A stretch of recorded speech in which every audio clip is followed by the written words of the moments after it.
Hola, ¿qué tal? Muy buenos días, los saludo nuevamente en este espacio que compartimos con la doctora Juana Busilla, la directora médica de Medicina Integral, para conversar sobre temas que son de interés general y que en este momento nos importan demasiado porque se trata de nuestra salud. Doctora Juana, nuevamente es un placer tenerla en las instalaciones de larazón.com. Muy buenos días para ti, para todas las personas que en este momento aprovechan este espacio tan importante para mantenernos informados sobre la actualidad en salud.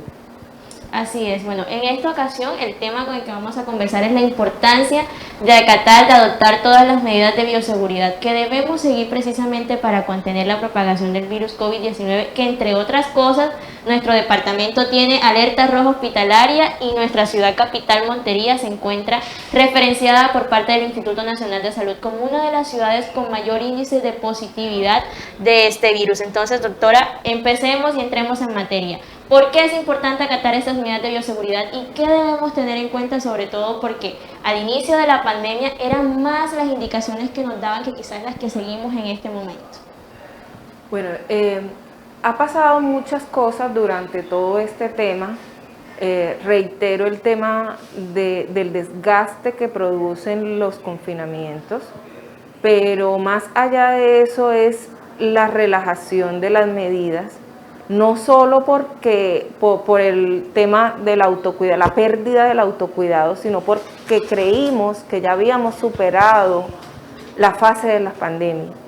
Entonces la gente pensó que ya se había superado, que ya no habían tantas muertes, y entonces todo el mundo empezó a volcarse a los sitios, a reunirse, a convocarse, a tener fiestas, sin ningún tipo de medida.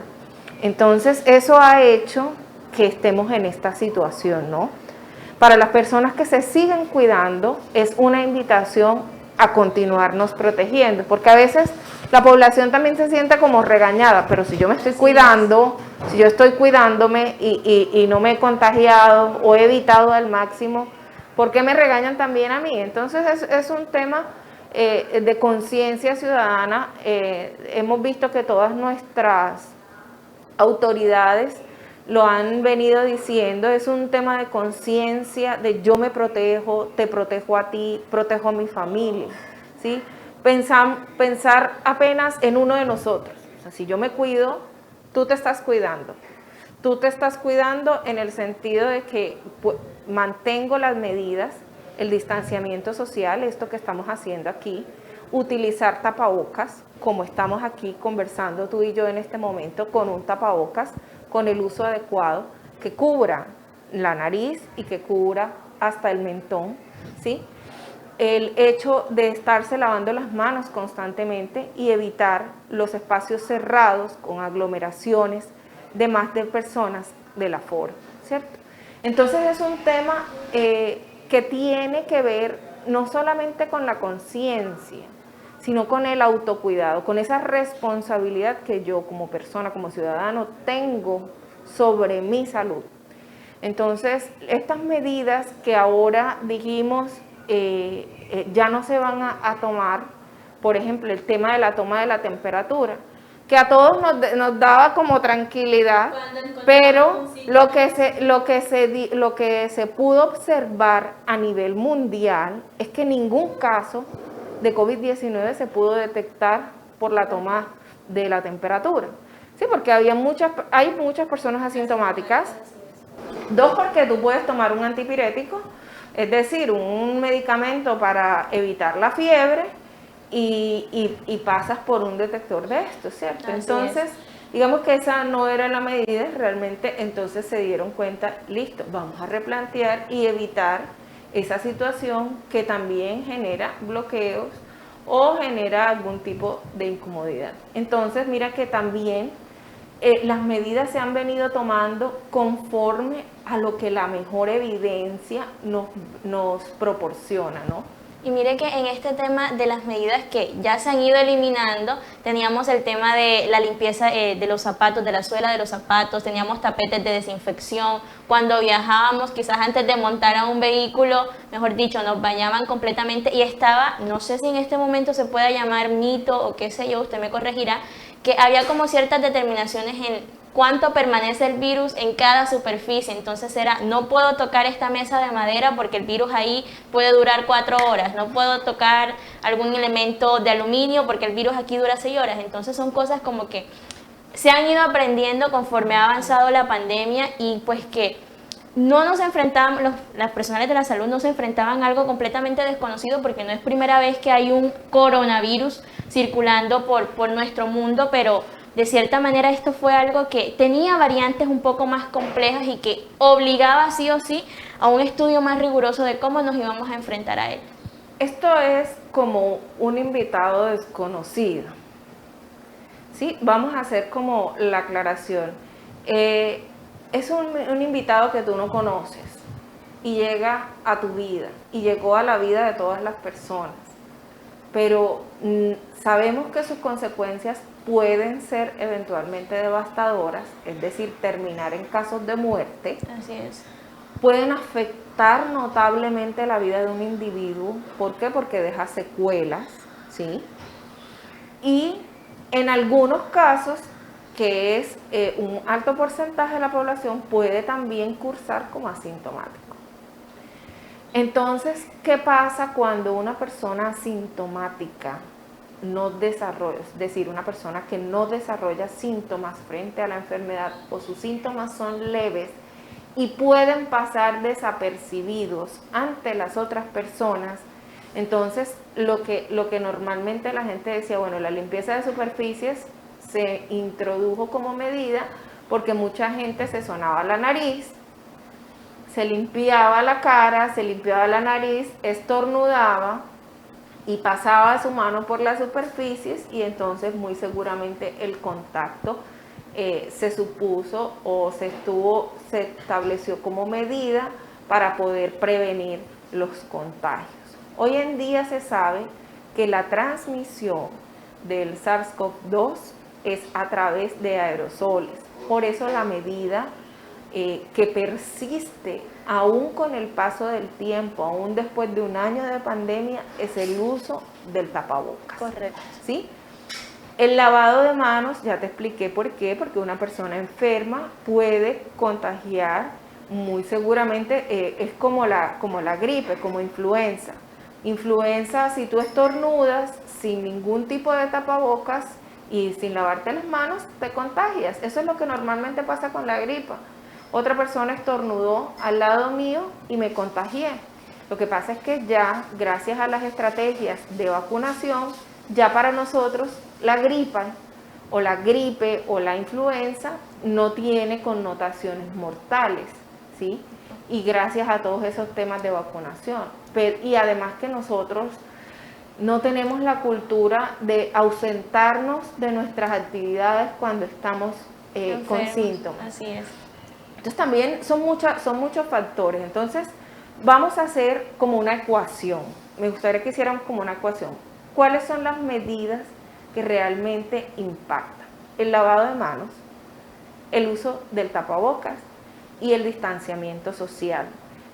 Mejor entendido como evitar las aglomeraciones, ¿sí?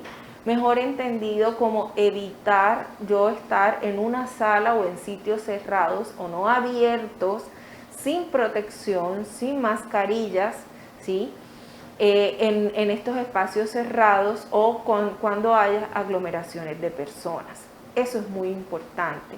Y el paso más importante que dimos es el tema de la vacunación.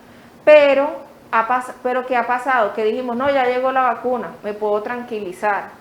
Entonces, como está la vacuna esperándome, el resto de las personas se volcaron a salir, a fiestas, ¿cierto? Igual esa no es toda nuestra población, hay una población que está cuidándose, pero hay personas que los visitan y que de pronto no han tenido ese tipo de cuidados, y es allí donde sufrimos las consecuencias fatales, y nuestros abuelos, nuestros familiares y personas jóvenes están padeciendo las consecuencias de la infección.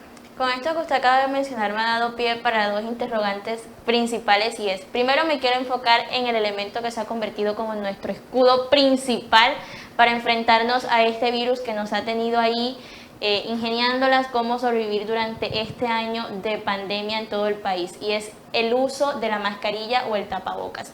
Normalmente nos encontramos este tipo de elementos elaborados a partir de diferentes materiales. Tenemos el de tela, tenemos el quirúrgico, como los que estamos usando en estos momentos. Entonces, ¿cuántas veces puede usar una persona el mismo tapabocas? Es quizás la pregunta que también se hacen. Y si en efecto uno protege más que el otro a partir de los materiales con los que están elaborados. Definitivamente sí, el material es fundamental, pero también se debe a los grados de exposición. Es decir, yo que atiendo pacientes, por ejemplo, con inmunodeficiencias primarias, yo debo tener protección por ellos y por mí, y debe ser el mayor nivel de protección. Entonces, eso se mide en cantidades de partículas que deja pasar el tapabocas.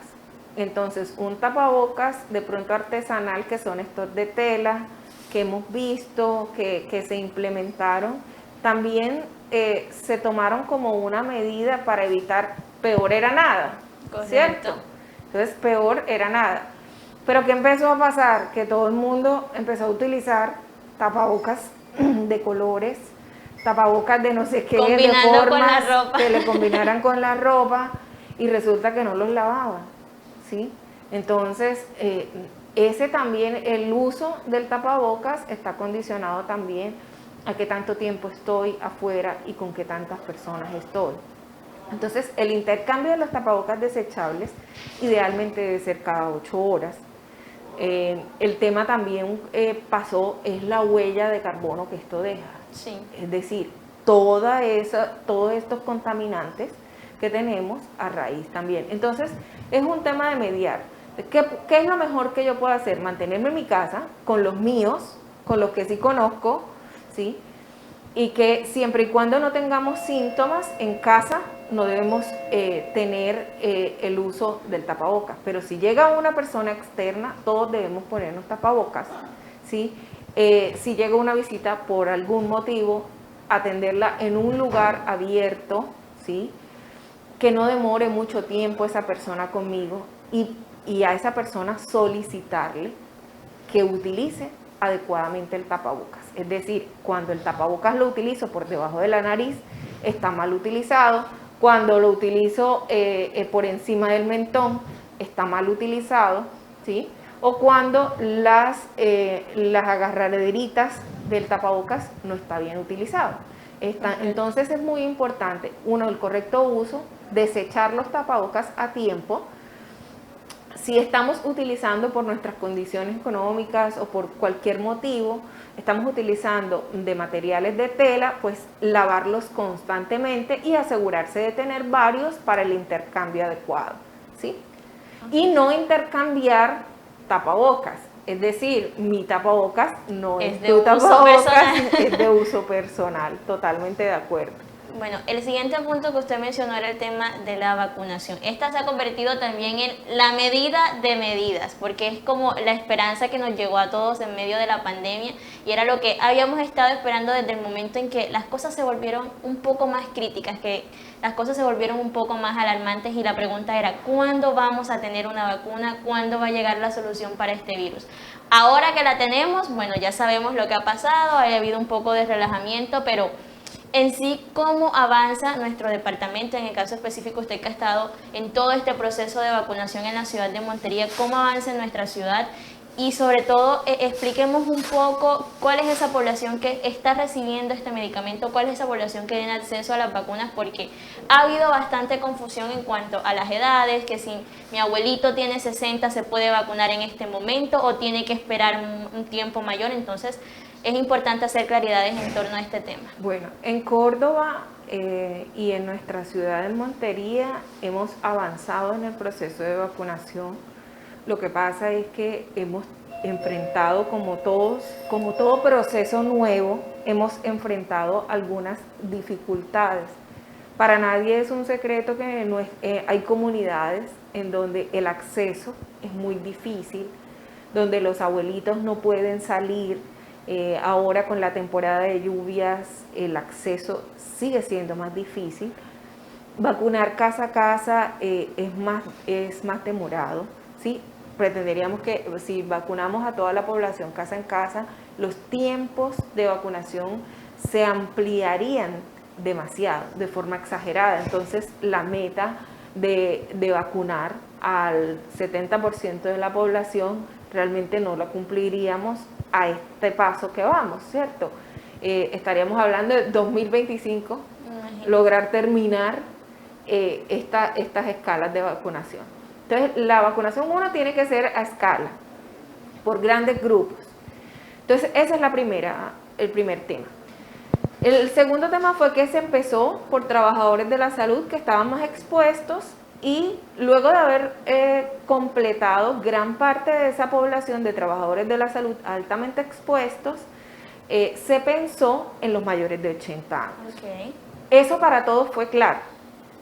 ¿Cuál fue de pronto el inconveniente? Cuando empezamos esta segunda etapa, la segunda etapa es amplia, contiene 2 décadas, ¿cierto? De los 60 hasta los 79 años, ¿cierto?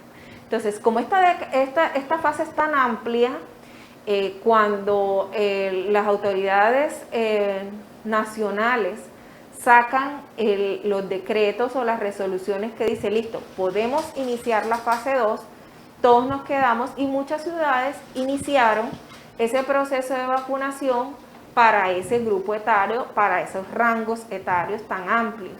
Entonces, hicieron coberturas de vacunación bastante amplias, se cumplieron.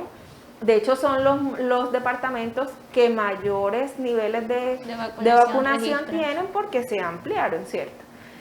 Pero luego de eso, el viernes pasado, tuvimos una reunión con el ministerio, todas las instituciones de salud que estamos vacunando y todos los aseguradores, y nos dijeron, venga, vamos a organizar para que podamos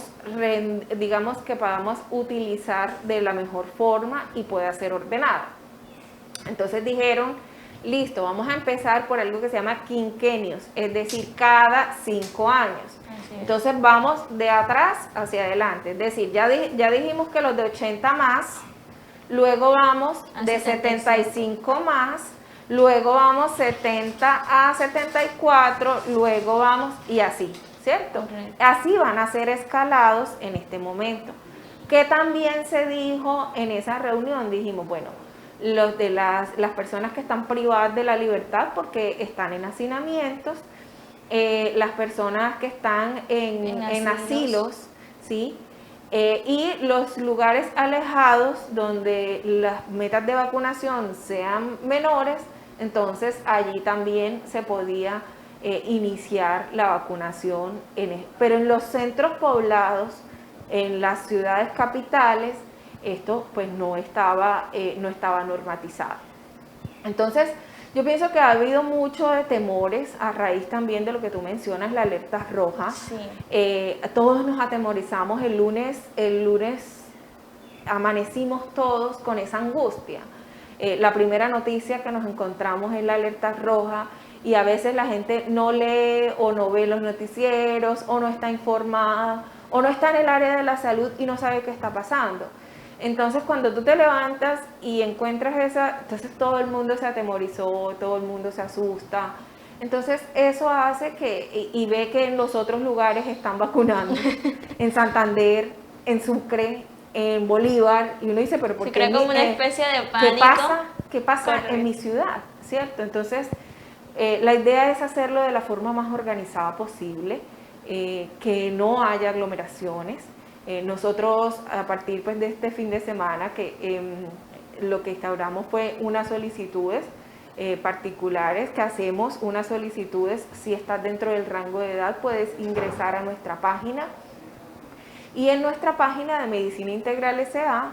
hay un link que se llama Mi Vacuna Medicina Integral S.A., y allí pueden las personas solicitar su turno de vacunación. Entonces, para tratar de hacerlo un poco más organizado.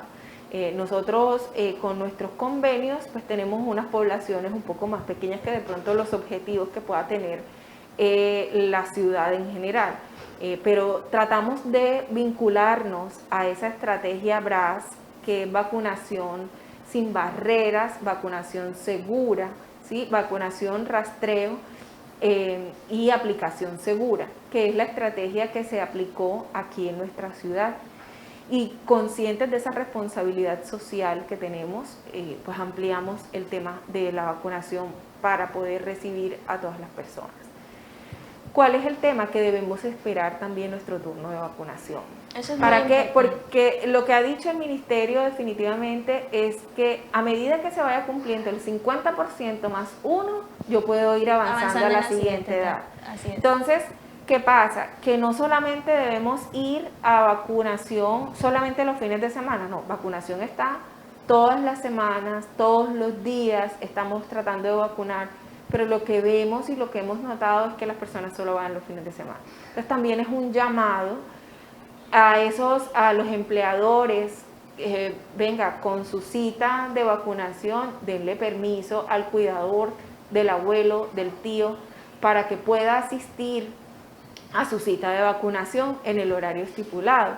¿Sí? Eso es muy importante, y asistir a las citas en el horario estipulado. Si no, nos quedamos esperando a los pacientes, y de pronto alguien que desea recibir la vacuna, que está necesitado de recibir la vacuna, no la recibe oportunamente. Entonces es muy importante asistir a nuestras citas de vacunación, esperar nuestra priorización.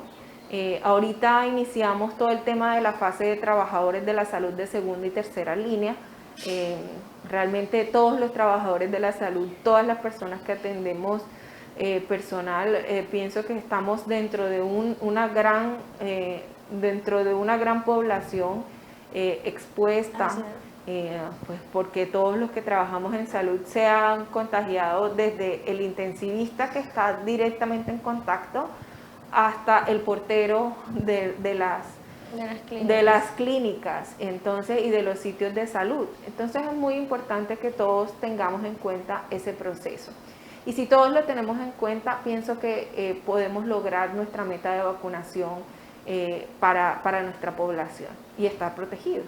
Hay algo que usted mencionó y que a mí desde que empezó el proceso de vacunación me ha causado cierta curiosidad, y es cómo lograr que estos adultos que viven en zonas alejadas, sobre todo en zonas rurales, que normalmente son personas que viven solas, porque sus hijos por motivos laborales están, digamos que en cascos urbanos y demás, y que la información es consultada a través de internet. Entonces sabemos las brechas de conectividad que hay en la zona rural, y que nuestros abuelitos que están en estas áreas no hacen uso de manera experta de la tecnología. Entonces, ¿cómo hacemos para que esos adultos lleguen hasta donde están los puntos de vacunación? Sabemos que tenemos la estrategia ABRAS, pero esta estrategia se ha quedado, aún está en área urbana, en diferentes comunas, pero ¿cómo hacemos para llegar a esas zonas? No, la estrategia ABRAS es una estrategia, digamos que de la ciudad, pero dentro de Montería tenemos también área rural, ¿cierto?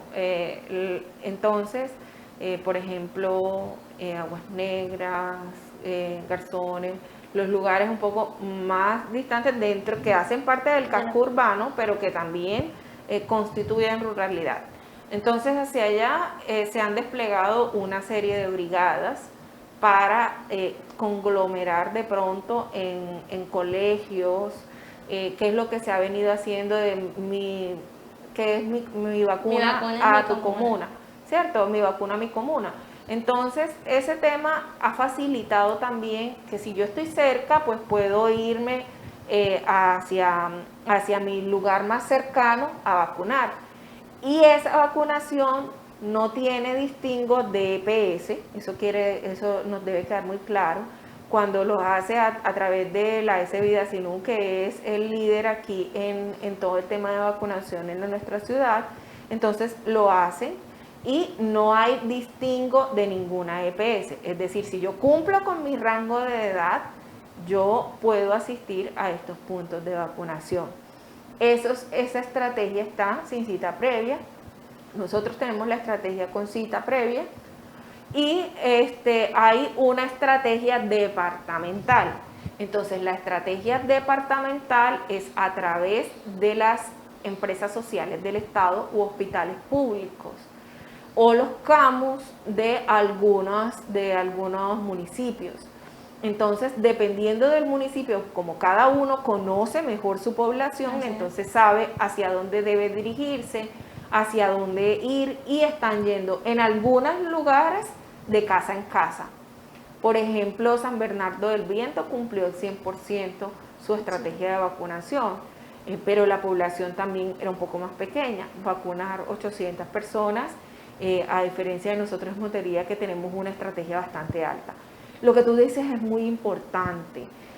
La conectividad y la contactabilidad de los usuarios ha sido una estrategia terrible, sobre todo porque nosotros tenemos, o muy difícil, es que nosotros tenemos, hoy cambiamos de celular, mañana compramos otro chip, y entonces no tenemos la costumbre de actualizar los datos. Yo creo que ese ha sido el reto más grande que han tenido para lograr ese agendamiento. Entonces tratamos de que por mensajes de texto, tratamos de hacerlo por WhatsApp, tratamos de hacerlo por llamadas. En este momento tenemos todos los canales abiertos para poder contactar y que nos contacten a los usuarios. También a las personas y poder solicitar su turno de vacunación, ¿de acuerdo? Actualizan sus datos y también, porque a veces dicen es que no me llamaron, pero resulta que el número que las GPS tienen es el número de hace un año, de hace 2, de hace 3 meses y resulta que lo cambió. Entonces aquí hay que mejorar la contactabilidad, no solamente de nosotros, o sea, porque nosotros en las instituciones de salud tenemos los datos que cada usuario actualiza. Entonces es muy importante actualizar los datos. Yo pienso que es lo principal. Vea, yo no tengo WhatsApp, yo no tengo redes sociales, yo no tengo esto, pero tengo este número, aquí me puede llamar. En estos días me llamaba la atención que una señora me decía, no, es que el correo que yo tengo ahí es del vecino, si a él le llega, entonces yo decía, bueno, ¿qué pasa también? Porque muy seguramente le llega su cita de vacunación a su correo electrónico que nos dieron, que supone que debe ser personal. Y no se dio por enterada. Pero no se dio por enterado porque le dio al vecino. O también nos sucede dentro de la misma ciudad que el vecino de al lado es el que tiene el número telefónico. Entonces la idea es que tengamos una fuente muy cercana para podernos contactar con los usuarios y poder también conocer. Porque esta estrategia, aparte de ser sin barreras, dice que también debe garantizar el acceso a las personas con discapacidad, a las personas que están en cama, en casa. Entonces, ir actualizando toda esa serie de datos, ir manifestando esa serie de particularidades que podamos tener. Yo creo que en este momento ya nos hemos ido adentrando un poco más a la situación real del espacio en el que estamos circulando, que es el departamento de Córdoba y por ende Montería como ciudad capital. Entonces, doctora, aquí se han decretado varias medidas como toque de queda, ley seca, y esto no solamente por la declaratoria de alerta roja hospitalaria, sino que también se viene una época del año que mueve turismo, que motiva ciertas actividades que su naturaleza es el cúmulo de personas incluidas en cada una de ellas. Entonces, ¿usted considera que estas medidas son suficientes y qué expectativas hay, sobre todo ahora que se viene la Semana Santa y sabemos que normalmente cuando llegan estas fechas, como nos pasó con el mes de diciembre, el número de contagios tiende a dispararse un poco más? Yo pienso que lo que siempre he pregonado y es el autocuidado. Yo tengo que ser consciente de mi realidad y de la situación que estoy viviendo. Por más fatiga pandémica, por más cansancio del confinamiento que yo tenga, yo debo ser proactivo con el autocuidado, con el cuidado de mi salud. Eso es lo primero, ¿sí? Esa es mi responsabilidad como individuo. Es más, ni siquiera piénselo como comunidad, piénselo como individuo. Hay veces que toca es como ser egoísta. Bueno, yo me voy a cuidar, ¿cierto? El que no se cuidó, pues no lo dejo entrar a mi casa. Esa puede ser un tema en la escala más chiquita. Ahora, en la escala de comunidad de mi barrio, está pendiente del tema de las fiestas, de las aglomeraciones y todo esto. Ya sacaron unas medidas para tratar de controlar las aglomeraciones. Entonces, esas medidas van desde toque de queda, ley seca, son medidas que también están evitando que las personas, uno, se confinen y dos, que la economía otra vez se vaya al piso, ¿sí?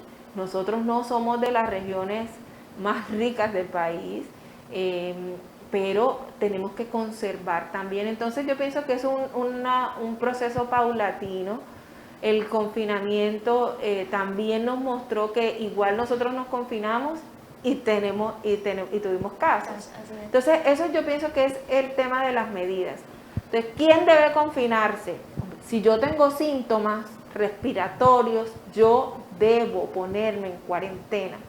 Ese es el método ideal, ¿sí? Si yo tengo síntomas respiratorios, debo cuidar a las demás personas, debo decirle a mis familiares, debo informarle a las personas con las que he estado en contacto y con las que he tenido contacto estrecho. Y en mi casa debo tomar todas las medidas, utilizar tapabocas, lavado de manos y si tengo síntomas respiratorios, acudir a tiempo a las autoridades sanitarias y tomarme mi prueba de PCR o la prueba de antígeno, la prueba que está realizando para la estrategia PRAS. Entonces, digamos que 1 a nivel individual, 2 a nivel de barrio y comunidad, 3 en el tema familiar, que también me parece importante. 2, el otro tema es municipal que me dices.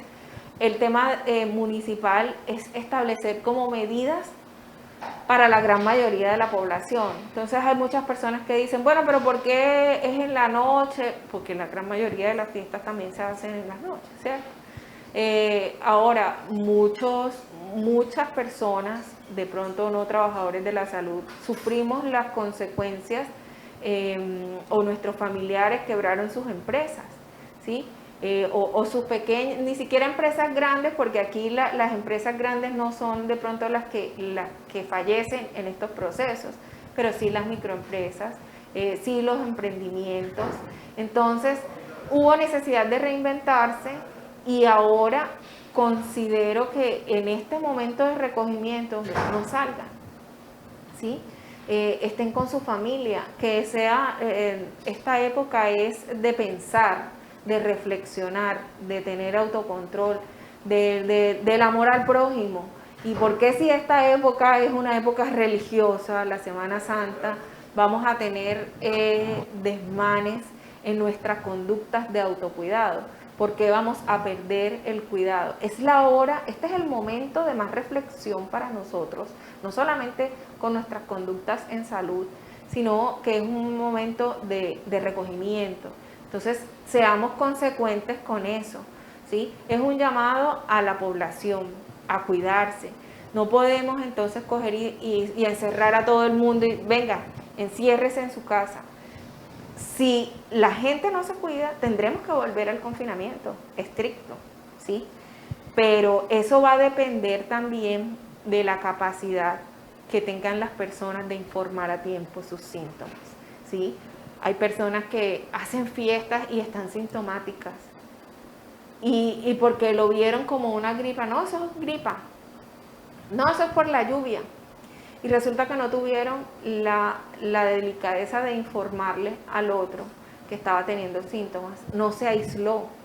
Entonces, lo más importante es que las personas sintomáticas respiratorias se aíslen, no asistan a sus lugares de trabajo cuando estén sintomáticas respiratorias y se deben realizar su prueba para detección de la infección por COVID-19. Yo creo que todas nuestras conversaciones terminan en esta misma conclusión y es que la responsabilidad es individual, pero esta responsabilidad individual repercute en mi entorno más cercano. Y de mi entorno más cercano, que es quizás mi familia, ahí si todos hacemos lo mismo, sabemos que nuestra sociedad en general va a estar, entre comillas, a salvo de este virus, pues precisamente por la adopción de cada una de estas medidas. Entonces, a la doctora Juana le agradecemos por haber compartido este espacio en el que estuvimos conversando sobre la importancia de respetar y de acoger todas estas medidas que desde un principio, desde hace un año atrás, nos han venido reiterando para contener la propagación del virus COVID-19 y sobre todo en un momento tan crítico como este, en el que nuestro departamento ha encendido las alarmas en los 30 municipios para que sigamos cuidándonos y sigamos respetando cada una de estas medidas. Se viene Semana Santa. tiempo que debe ser de reflexión, tiempo que debe ser de recogimiento con nuestras familias, aprovechar que esta época del año invita pues a la unión, a esa fraternidad que podemos conservar, y precisamente aprovechemos esta semana para que seamos conscientes de que el virus no se ha ido, como lo conversábamos el viernes pasado, sigue con nosotros. Sigue con nosotros cuidarnos. y nos está llevando gran parte de nuestras familiares. Entonces es siempre esa invitación al autocuidado, a tener responsabilidad individual, y que esto es una reacción en cadena. Una reacción en cadena que si yo me contagio, te puedo contagiar a ti, si tú puedes contagiar a otros más.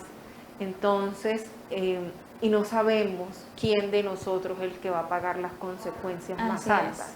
Y lo otro es entender qué es la alerta roja. Hombre, es decir, vean, la gente se está enfermando y no va a existir, entonces, ¿dónde tener la atención para esas personas que se van a enfermar de forma grave? ¿Sí? Entonces, es tener ese debido cuidado y es comprender que las medidas que en este momento están son para protegernos a todos. Así es, entonces no basta con la vacunación o el hecho de que tengamos una vacuna en este momento, no es señal de relajarnos, sino que por el contrario, todas estas medidas son un conjunto de actividades y de tareas que nos van a permitir decirle al coronavirus, ya basta, nosotros debemos protegernos. Tú tocas un tema importante y quiero cerrar con esto, y es lo siguiente: me vacuné yo, ¿qué pasó? Vacuné a mi abuelo, ¿qué pasó?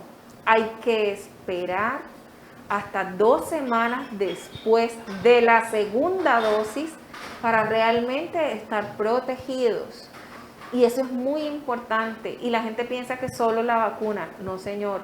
Tengo que esperar de acuerdo a mi dosis de vacuna y al tipo de vacuna que me corresponda. Debo esperar hasta 2 semanas después de la aplicación de mi segunda dosis. Entonces vean que no es inmediato, y que las personas que se vacunan deben igual permanecer con las medidas de autocuidado. ¿Listo? Así es.